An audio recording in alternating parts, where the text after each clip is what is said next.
Yo, what's up, everybody, and welcome to the first episode of Inside Takes, Inside My Mind. Some people might know me from my job, being into graphs, coding, numbers, building things from scratch. Some people might know me from my crazy dog. Some people might not know me at all. But everybody that does know me knows how much I love sports and basketball specifically. Feels like this podcast has been years in the making. Everybody that knows me, they've always said that I should make a sports podcast. Some people always see me trolling on Twitter or Instagram, whatever it might be.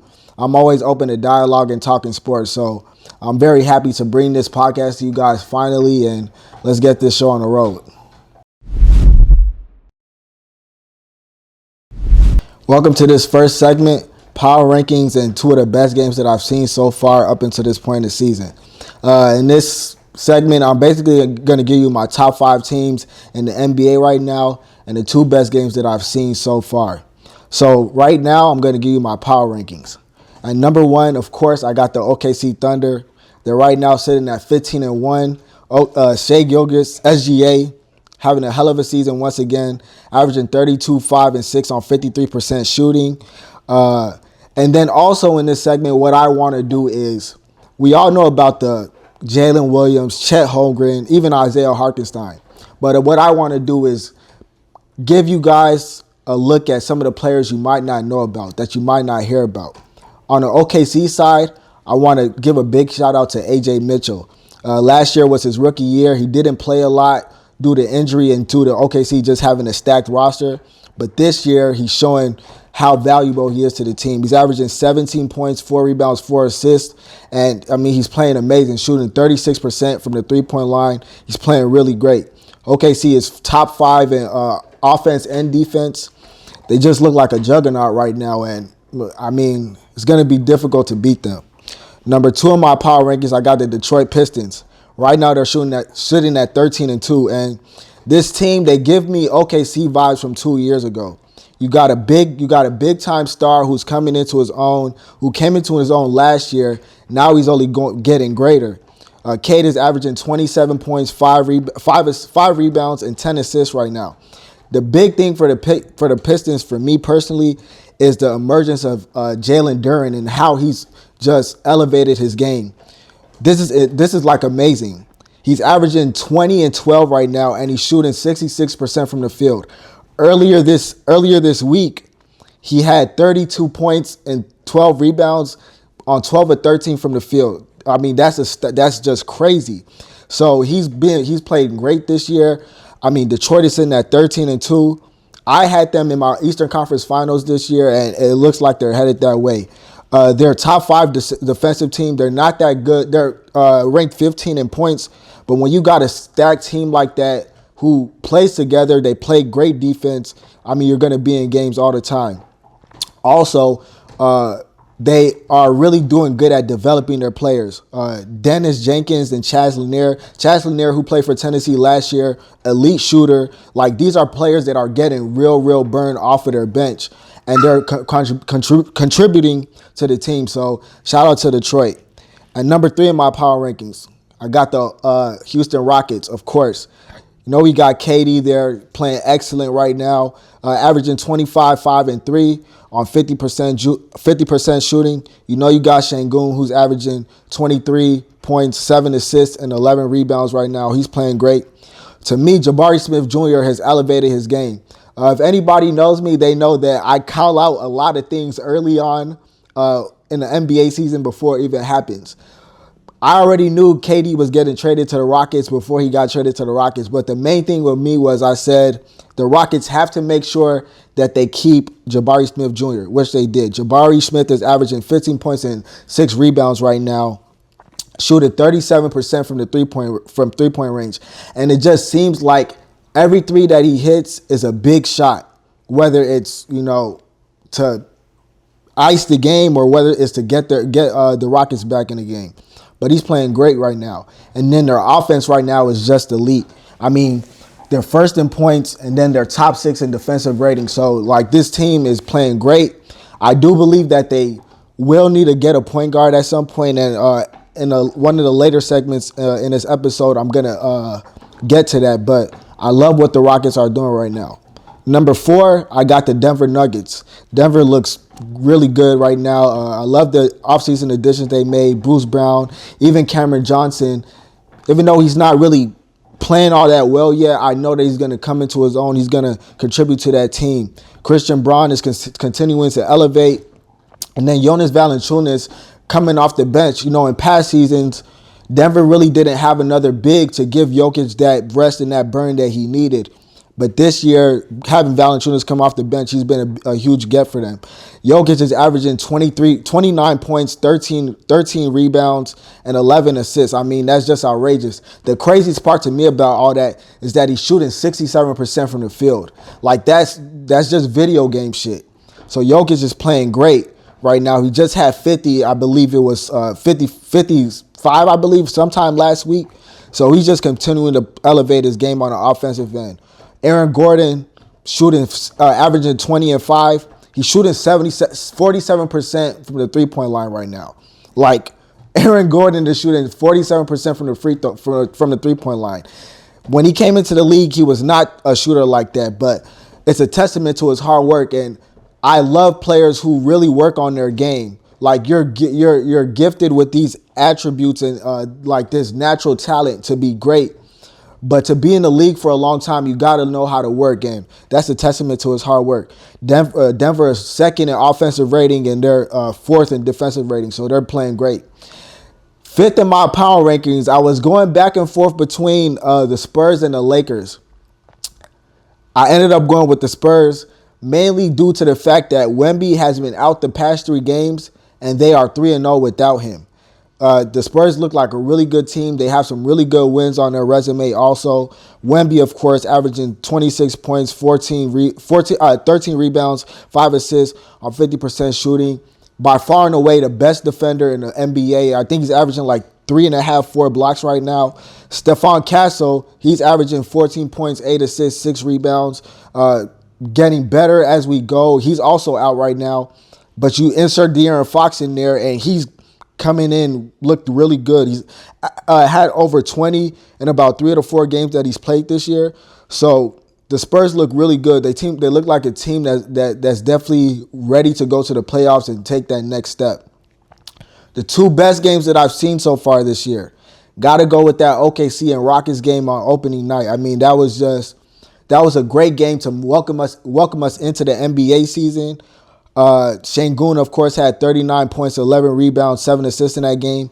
SGA had a big second half in that game. The Rockets held him down in that first half, but second half going into overtime, he came up big. He had 35, 5, and 5 in that game. Chet really kept OKC afloat in that game. Didn't miss any of his first few shots. He finished with 28 and 7. KD finished with 23 and 9 in that game. Had a chance to send the game, had a chance to help the Rockets win the game, but he ended up missing a free throw at the end of regulation. But that was one of the best games I've seen. Second best game that I've seen. A lot of these Rockets games, when they're playing these these other good teams, they're gonna really be good. But that Rockets versus Magic game, let me tell you something. If you call yourself a basketball fan, then you gotta have NBA League Pass. I got NBA League Passes. This is like a second job for me, but that Rockets versus Magic game that was played on Sunday, that was a League Pass game. One of the best games that I've seen so far this year. KD was unbelievable, especially in the clutch.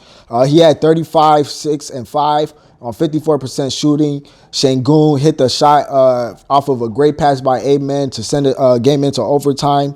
After the Magic stole the inbound pass and went back, Anthony Black ended up missing a free throw to put the Magic up 3, which allowed Houston to send the game into overtime. And then Franz Wagner, he ended up finishing with 29, 5, and 4. So those are 2 of the best games that I've seen so far this year, and those are also my power rankings for this so far this season. All right, welcome to the second segment. In this segment, I'm gonna give you my surprise team so far this year, my MVP rankings, and potential trades and transactions so far this year. First, my surprise teams. My 2 surprise teams so far this year are the Toronto Raptors and the Atlanta Hawks. First, I'm going to start with the Raptors. Raptors, I've always been a fan of the Raptors. I've always felt like that team has had talent. Seems like this year, especially with BI finally being on the team and being able to play, they're finally picking up, showing that potential that they have. Right now, their current record is 11-5. They're playing currently as we're speaking right now. They're up 30 in that game versus the Washington Wizards. But they look great. They're the only team in the NBA that has 3 players averaging 20 or more, and all 3 of those players are shooting 50% from the field. I mean, a highly efficient team. Scotty Barnes is averaging 20 points, 8 rebounds, 5 assists. BI is averaging 20 points and 6 rebounds. RJ Barrett is averaging 20 points and 5 rebounds. They're all shooting 50% or better, so that's just great. The Raptors are also top two in points, top 2 in assists, top 7 in field goal percentage. They have they're 13th in the defensive rating. So when your offense flows like that, when your offense is that good, when you have such efficient players and your team knows how to spread the ball around, I mean, they're averaging 31 assists per game. When you got a team like that, no matter how good or mediocre your defense is, even if your defense is middle of the pack in the league, you're going to be in every game. You're going to have a pretty solid record. So shout out to the Raptors. They look really good so far this year. Next, I'm going to go with the Atlanta Hawks. Atlanta right now is sitting at 9-7. I like their roster. Trae Young has missed a vast majority of the year, but they've still been able to stay afloat. Porzingis is averaging 17 points and 6 rebounds. He's been out the last couple of games, but I know he's playing either today or tomorrow. Jalen Johnson playing great. He's averaging 22 points, 10 rebounds, 6 assists, very efficient. And then Nickeil Alexander-Walker also, he's playing amazing too, coming over from Minnesota. He just had 38 points last night. It was 8 of 10 from the three-point line. So he's playing really good. He's averaging 17 and 4 right now. Atlanta, they ranked 3rd in assists, 17th in points, but they're also top 7 in opponent points per game. Their defensive rating is 5th in the league. So they're playing really good so far. Also, they got Dyson Daniels, who's a Defensive Player of the Year candidate. He's also been really good at running the offense. High assist numbers. I think he's averaging close to 7 or 8 assists a game. So the Atlanta Hawks look really good so far. So they look really solid this year. I'm looking forward to seeing how they play the rest of the season and going more further into the year. But shout out to Atlanta for sure. My MVP ranking so far this year. Obviously, I got to go with Shea at number 1. Like I said earlier, he's averaging 32 points, 5 rebounds, 6 assists. They have the best record in the NBA. They're 15-1 right now. They look awesome. Number 2 in my MVP rankings, I got to go with Jokic. 29 points, 13 rebounds, 11 assists, 67% shooting from the field. I mean, it speaks for itself. He's playing awesome right now. Shout out to Jokic. Number 3, I got to go with Cade. Like I said, he's averaging 27 points, 5 rebounds, 10 assists. He's playing great right now. Got his team at 13-2. Pistons look like a really good team. Number 4, I got to go with Giannis. Once again, like this shit is just becoming normal for him. 32 points, 11 rebounds, 7 assists, 63% shooting. Like Giannis looks amazing. He's playing great basketball right now. One-man wrecking crew. He's doing his thing. Number 5, had to go with Luka. He's averaging video game numbers. 35 points, 9 rebounds, 9 assists. Like he's playing awesome basketball right now. Lakers are 11-4 also. So shout out to Luka. He's playing good. Then I got that fringe player on the outside looking in. Gotta go with Wemby. If you asked me a week ago, I probably would have put Wemby at number 5. But the fact that he's gonna be out for about 2 weeks, I believe. Got to slip Luka in there, but Wemby's averaging 26 points, 13 rebounds, 5 assists. So, you know, he's gonna be in that conversation for a vast majority of this year. Potential trades that I see fit coming this year, like I was saying in our first segment, the Rockets, I believe they need a point guard. What I would advise them to do is going out to Portland, grabbing Jrue Holiday. I think Jrue Holiday would be a great fit for that team. Jrue Holiday right now is playing really good for Portland. He's averaging 17 points, 5 rebounds, and 8 assists. Obviously, when he gets to the Rockets, those stats will dip. But as long as you got a point guard that can run the team, make big shots, Jrue Holiday still defends at a very high level. Like, I think Jrue Holiday would be a perfect fit for that team. I anticipate a little bit after Christmas, going into early January, possibly late January. I wouldn't be surprised if Jrue Holiday makes his way to the Houston Rockets. Some other rumors that I've been seeing swirling around so far in the league is, we all know at this point Ja Morant is not happy in Memphis. We anticipate him being traded at some point this year. I saw some things about the Minnesota Timberwolves keeping an eye on that situation. I think that would be a great trade for Minnesota. You get another scorer, you get a good ball handler for sure. You get somebody that puts pressure on the defense to help take that pressure off of Julius Randle, and then obviously Anthony Edwards. So I believe that, Ja Morant going to the Timberwolves, I'd be a fan of that. Earlier this week, we saw that Willie Green got fired by the Pelicans. I'm not a big fan of that move. It's, for me personally, I think Willie Green's a great coach. I think it's hard to coach in this league when every year you got your top 2 or 3 players that are just injured for the majority of the season or all of the season. And that's what Willie Green has been dealing with for the past 2 seasons, pretty much since he's become the head coach in New Orleans. So not a big fan of that. I was talking to one of my friends the other day, and it's amazing to me how coaches like Willie Green, who has been to the playoffs on 2 separate occasions, how they get fired so quickly because of their team underachieving and it not being fully their fault. But we see a guy like Will Wade out in Utah who has been a career loser for the majority of his career. So to me, I just don't. That doesn't really make sense to me, and it just goes to show you like how this league works, and not just within the NBA, but in the NFL also. Like, some of these coaches, I hate to say it, when it comes to color, these white coaches get a way longer leash than these black coaches do, and I just don't really understand it. I mean, we got a guy whose team doesn't win no more than 35 games a year. They don't really compete like that, and he keeps his job, and he's able to get players, develop whatever he sees fit. So I'm pretty sure Willie Green will get back on his feet. He'll find his way into another job for sure. I mean, look at JB Bickerstaff, how he got canned in Cleveland, and look at what he's doing in Detroit now. So if you're a great coach in this league, you'll find your way. So I'm rooting for Willie Green for sure. What's up, and welcome to this last segment, Inside My Mind Field Breakdown. In this segment, what I want to do is I want to show you 2 possessions, one offensive possession and one defensive possession.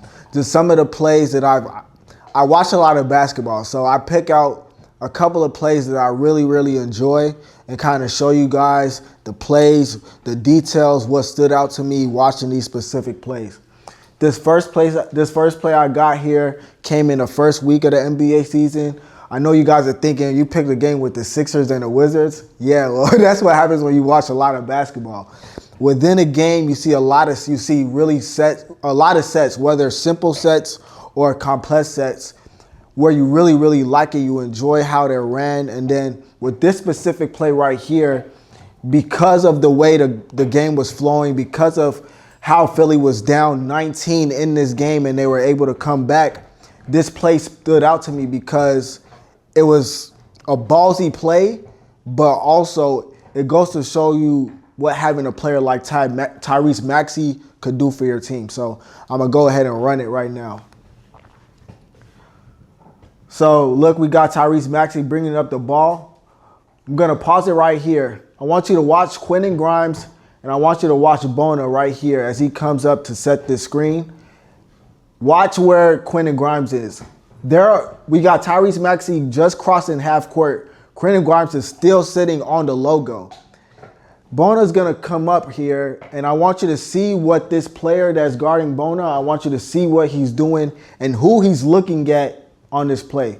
So I'm going to play it, pause it right now. Look at where Alex Sarr is, right below the three-point line. Bona is coming up right now, and he's setting a flare screen for Quentin Grimes. Quentin Grimes is going to flare onto this side, but Sarr is not even looking at Quentin Grimes. He's looking at Maxey. And that's what a player that's dynamic, that could score on all three levels, that's what he could do for you. He's a threat as soon as he crosses half court. So I'm going to play it again. Perfect pass right here from Maxey to Quentin Grimes. Boom, for the three. This ties the game up and ends up sending this game into overtime. So I want to play it back again just for you to see how Quentin Grimes is very, very patient in this play. He's patient. He waits for Bona to come up and set the screen. He doesn't go right away. If Quentin Grimes comes up before Bona sets a screen and he's set, McCollum runs into Bona, and that's an offensive foul. But Quentin Grimes, he's patient. He waits until he comes up and set this screen. Tyrese Maxey is patient. Nice pass right into Quentin Grimes' shooting pocket, and he nails it. So that was one play that really stood out to me in this game. Ended up sending this game into overtime, and Philly ultimately won this game. So I love the set, and this set also reminded me a lot of Damian Lillard's Portland days. Portland used to run this same set for Damian Lillard and McCollum, more closer to the three-point line, and Dame will come up, pass the ball to he'll come up on a wing, pass the ball to the center of the floor.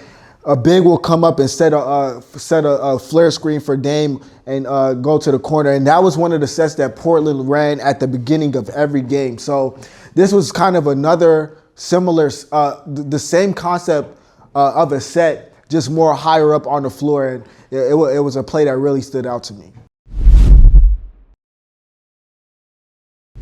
All right, welcome to the second part of this film breakdown. I'm going to do a defensive possession for you now. This game I'm doing is for the OKC versus Warriors game that was played about a week and a half ago. This possession really stood out to me because a lot of scrambling for OKC, but there was a lot of really good discipline on this play, talking with their switches, players closing out in a disciplined manner. But there's two players that I want you to look at specifically on this defensive play. Defensive possession, and I want you to look at where they started and where they finished. So I'm going to run it now. I'm going to pause it right here. I want you to keep an eye on Hartenstein, and this is Jang right here in the corner. I want you to see how much ground these two kind of pick up and fill up on this defensive possession. So I'll play it. So we got a little screen right here on Caruso, Mitchell and Caruso. They switch. So look, now we have Jang. He works his way up to this elbow right now, and he's switching down. We have Hartenstein, who started up here, and now he's right here.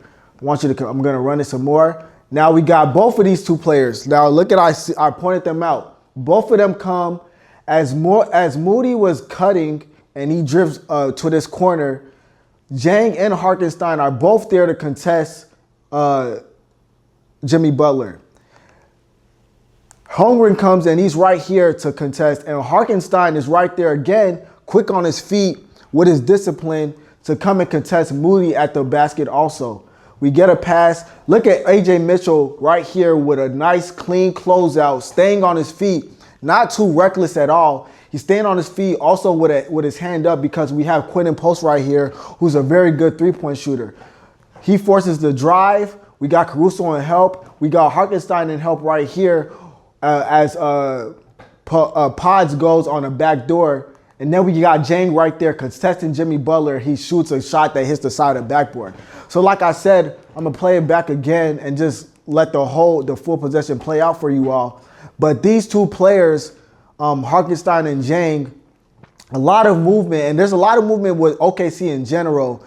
One thing I'll say is when I'm showing defensive film, OKC, the Rockets, the Magic are probably teams that you're going to see a lot of. Those teams are long. They got long defenders, very disciplined in their coaching. They're very disciplined in how their players play defense. So OKC, this was a very good defensive possession.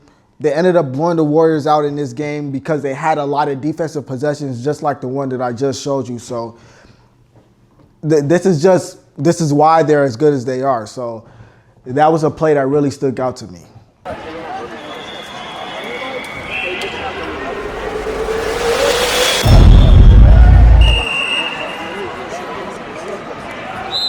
Appreciate you all for tuning in to this first episode of Intense Takes Inside My Mind.